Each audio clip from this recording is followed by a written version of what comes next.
Bonjour Monsieur Foncini. Bonjour. Alors, qu'est-ce que vous faites? C'est quoi cet appareil? Alors là, je fais un travail de coordination neuromusculaire. D'accord? Un travail qui va me permettre de bien coordonner les deux hémisphères de mon cerveau. Donc, vous avez un mouvement extérieur sur un côté, un mouvement intérieur sur l'autre, comme ceci. Hop. Voilà. D'accord. Vous pouvez changer. Hop. Vous pouvez avoir les deux extérieurs ou les deux intérieurs. Et ça permet quoi? Ça permet de synchroniser votre cerveau, ça veut dire votre coordination neuromusculaire.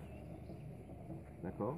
Et qui dit meilleure coordination dans les mouvements, dit meilleure stabilité et meilleure synergie des muscles durant les exercices. Ça a l'air d'être facile, mais est-ce que c'est aussi facile qu'on ne pense? Parce que Non. il y a toujours un petit piège, je crois, quelque part. Alors hein. le piège, c'est que plus j'appuie sur les mains, plus le mouvement est difficile parce que je vais mettre mon poids du corps sur l'appareil directement et ça va freiner le mouvement.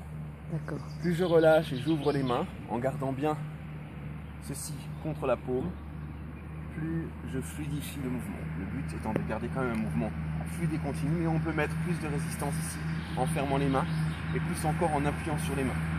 D'accord. Le mouvement aussi peut s'améliorer en fléchissant les jambes et on peut travailler sur un travail par exemple en kibadashi. Je ouvre les bras, je garde au début fléchi, je reste ici en kibadashi sur le mouvement, je m'éloigne pour me rapprocher encore et je vais chercher ici l'étirement du dos et le travail des épaules maximal, D'accord. tout en travaillant la coordination. Très difficile à faire sur des séries de 1 minute. À mon avis, oui. Ça a l'air d'être très intéressant en tout cas. Bon, on vous laisse à votre travail alors. Bon courage. Merci bien. Bonjour Monsieur Foncini. Bonjour. Vous êtes déjà au travail. Waouh. Ouais, déjà, ouais. En pleine nature, C'est super. ça, en pleine nature, en plein air, il n'y a rien de tel pour l'énergie. Oui, là vous faites du vélo. Donc le vélo, si je me trompe pas, c'est un appareil qui peut être accessible à tout le monde. Ou je me trompe? Oui, non, le vélo est accessible par définition à tout le monde. Seulement les selles ne sont pas adaptées à toutes les morphologies. Donc en fonction de sa morphologie, il faut avoir des vélos plus ou moins adaptés au niveau de la selle. Au niveau du poids du corps, il faut surveiller aussi la limite du poids de la machine, que la machine peut supporter. Parce qu'il y a des poids, il y a des machines qui sont limitées au niveau du poids. Il faut faire attention quand on est en surpoids, vérifier quand même les poids limites, on va dire. Sinon, il n'y a aucune contre-indication à la pratique du vélo. Bonjour Monsieur Foncini, déjà au travail. C'est les vacances, ça sent les vacances en tout cas. C'est ça, grand soleil, Ah. ciel bleu, idéal pour s'entraîner en plein air. Celui-là, on le connaît cet appareil-là, c'est le fameux elliptique. C'est ça. Alors je suppose que tout le monde peut en faire. Alors cet exercice est intéressant parce qu'il permet de limiter le poids sur les genoux. Les personnes en situation de surpoids notamment, qui ont un indice de masse corporelle supérieur à 25, parce qu'il permet de travailler son travail cardio en limitant le risque des blessures sur les genoux. D'accord. Là, vous limitez les blessures sur les genoux. Vous travaillez sur un mouvement fluide, un mouvement de coordination. On appelle ce travail le travail alterné croisé. Ça veut dire que c'est un travail qui va travailler tout le corps, mais de façon alternée, en bilatéral, droite et gauche. Alors ce travail en déstabilisation bilatérale travaille aussi un bon renforcement de la sangle abdominale qui doit stabiliser la colonne vertébrale dans les oscillations du mouvement et du corps. C'est un travail qui est recommandé par les chiropracteurs. Ils recommandent pour rééduquer la colonne vertébrale ou les problèmes de colonne vertébrale de faire 10 minutes d'elliptique et 10 minutes ensuite de se placer au repos, les jambes surélevées, allongées sur le dos. En alternance 10 minutes, 10 minutes. Alors, il faut savoir que ce travail-là est valable, mais avant de faire ce travail-là, prenez 2 balances, mettez les 2 balances collées l'une contre l'autre et montez sur les balances. Parce qu'il faut que votre poids soit bien équilibré sur les 2 pieds pour éviter de travailler plus d'un côté que de l'autre. Ça, c'est très important, d'accord? Un travail équilibré. Donc, avant de monter sur ce type de machine, montez sur 2 balances serrées. Vérifiez que le poids des 2 balances est le même, parce que c'est exactement le poids qui va se répercuter sur votre corps au moment où vous allez pratiquer votre elliptique. Donc si je ne me trompe pas, c'est l'exercice cardio qui est le plus efficace pour les personnes. Oui, parce qu'il est placé debout. Vous êtes debout et vous êtes quasiment hors gravité. Donc il y a un soulagement au niveau de l'articulation, des articulations des genoux. D'accord. Ben, sur ce, on vous laisse à vos occupations. Merci. Bon courage. Merci. Bonjour Monsieur Franchini. Alors vous faites un cours d'apprentissage pour naviguer un bateau? Voilà, c'est ça, je rembobine le film en fait. D'accord. Je suis Non. cinéaste. On rigole en fait. Dites-nous un peu, expliquez-nous un petit peu. Ça peut servir à quoi cet appareil? Alors ça en fait, c'est pour travailler la coordination au niveau de l'épaule.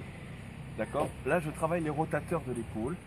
Et c'est très important de travailler les épaules car ce sont les articulations les plus fragiles du corps humain. Ce sont les épaules. Donc en travaillant ici, je travaille mon articulation, je la rééduque, d'accord? Et ça participe aussi à la coordination des muscles qui vont protéger mon épaule dans les exercices intenses, comme pour les exercices pour les pectoraux ou pour les dorsaux, quand je vais mettre des charges durant mes séances de musculation. Je peux me mettre dans ma position ici d'écarté, bras semi-fléchis, Oui. d'accord? Et je peux me mettre aussi bras tendus mais sans hyperextension du coude pour travailler au niveau des arts martiaux, comme ici là. Je descends en kibadashi et je travaille ici sur l'articulation de mon épaule, d'accord? Pour travailler mes yakutsuki. Et tout le monde peut faire ça, cet exercice-là? Tout le monde peut travailler sur cet appareil-là ou il y a des contre-indications? Alors les contre-indications, ce sont les contre-indications au niveau des épaules. Les personnes qui ont été opérées des épaules par exemple devraient limiter au niveau de ce travail-là à un axe de flexion agréable et à un mouvement lent. Simplement pour reprendre leur mouvement de base. Aussi quand on commence cet exercice qu'on peut faire à l'extérieur et qu'on peut faire à l'intérieur, il faut le commencer bras fléchis et articulation libre. D'accord? Pas bras tendus. On commence toujours fléchi. Pendant 3 minutes, on s'échauffe ici. 3 à 5 minutes si le temps est plus ou moins chaud ou froid. Et ensuite, on s'éloigne. D'accord? Chaque minute, je m'éloigne. Et à la fin, je fléchis et je tends pratiquement mon bras. Je peux travailler à l'intérieur ou à l'extérieur ici. Et là, je travaille après mon kité aussi. Et je travaille mon karaté. Super. Bon ben, on vous laisse à votre travail alors. Merci pour les conseils. Merci. Bonjour Monsieur Franchini. Bonjour. Alors là, vous allez marcher sur la Lune, non? Ça. Là, je m'entraîne, oui, voilà, en fait, je m'entraîne. On dirait, hein? Je m'entraîne en fait parce que je vais rencontrer bientôt le chaboté. D'accord. Voilà, donc ça va me permettre de faire un bond en avant spectaculaire. Ouais, cool, hein? Voilà. Alors, ça a l'air très sympathique cet exercice-là. Il est très Mais bon, sympathique, je ouais. pense que c'est pas si facile. Moi, ça m'a pas l'air facile du tout. Expliquez-nous un petit peu à quoi ça sert et à quoi il faut faire attention. Alors, ce mouvement est un mouvement de mobilisation de la hanche, notamment. Hein.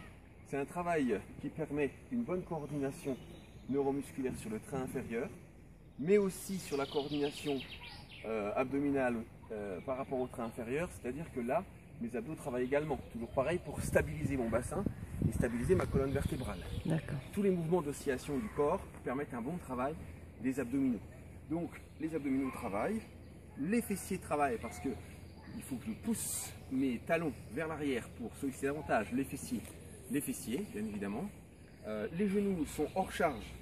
Pourquoi? Parce que je les fléchis légèrement. Ils ne sont jamais en hyperextension, toujours en semi-flexion pour protéger les articulations. Et c'est un travail tout à fait complet au niveau du cœur, puisque je me tiens en position debout. Donc ce travail est très intéressant. Par contre, si vous avez déjà des problèmes de dos notamment, il vaut mieux éviter ce mouvement parce que vous avez aussi une oscillation au niveau du bas du dos. Notamment quand on fatigue, quand on a un certain poids, on va fatiguer, on va se pencher en avant et là le bas du dos va être mis à rude épreuve parce que le bas du dos va bouger. Donc position verticale, alors les personnes qui sont en surpoids, c'est pas évident, donc ne le faites pas trop, n'en abusez pas, d'accord? Serrez bien les abdos, soufflez, gardez une contraction permanente des abdominaux, une légère contraction pour soulager bien évidemment la colonne vertébrale. Et puis ensuite, pensez à bien respirer, à garder un mouvement fluide. Comme on le voit, j'ai une jambe directrice ici. Et ça va permettre également de rééquilibrer mes hémisphères cérébraux, à savoir à utiliser mes deux jambes.